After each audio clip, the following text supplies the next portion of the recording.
Introducción al primer libro de los Reyes. El libro de Primera de Reyes continúa la historia donde concluyó el segundo libro de Samuel. Relata la muerte de David, el reinado de su hijo Salomón y la decadencia y división del reino de Israel después de que Salomón y muchos de sus sucesores se entregaron a la adoración de ídolos. Primero y segundo de Reyes fueron originalmente un libro, llamado en el texto hebreo Reyes.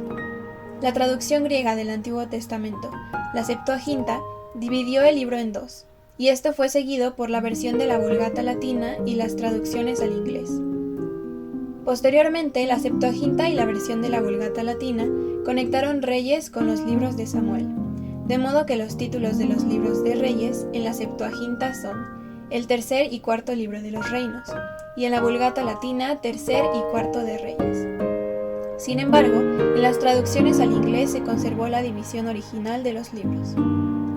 Primero y segundo de Samuel y primero y segundo de Reyes, combinados son una crónica de toda la historia del reinado de Judá e Israel, desde Saúl hasta Sedequías. Aunque el escritor es desconocido, se comprende que este libro fue escrito mientras todavía estaba en pie el primer templo.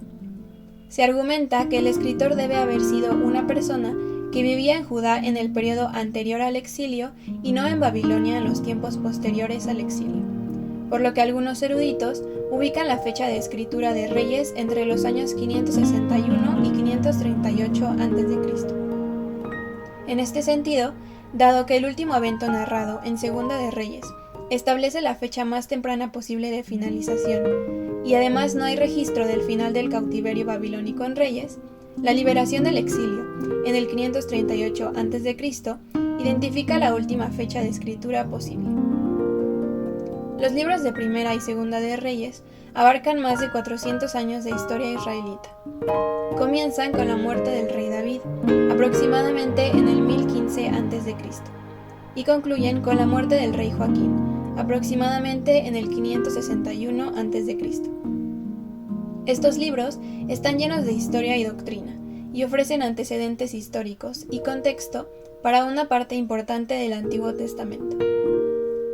En el caso de Primero de Reyes, este comienza hablando acerca del ascenso del rey Salomón, el cual edificó y dedicó un templo a Jehová.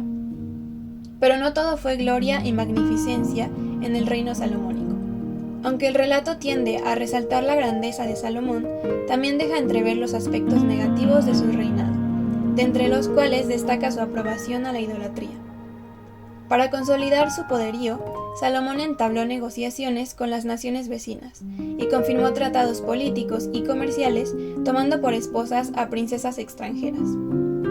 Dado que algunas de ellas siguieron adorando a sus propios dioses, el rey permitió que se levantaran templos paganos en el territorio de Israel, desviando así su corazón hacia la adoración de dioses falsos y dando lugar a una idolatría generalizada en Israel y a la división del reino. Luego de esto, Primero de Reyes presenta un relato de los desarrollos dentro de los dos reinos divididos. Después de la división del reino, el reino del norte de Israel duró un poco más de 200 años, con 19 reyes diferentes, todos los cuales fueron malvados. El reino del sur, de Judá, tuvo la misma cantidad de reyes, pero muchos de ellos fueron buenos, y Judá duró casi 150 años más. En este relato, se presta especial atención a los ministerios de Elías y Eliseo en el reino del norte, con casi una tercera parte del libro dedicado a los esfuerzos de Dios a través de sus profetas para convertir al reino de sus apostasías y regresar a la fidelidad al pacto.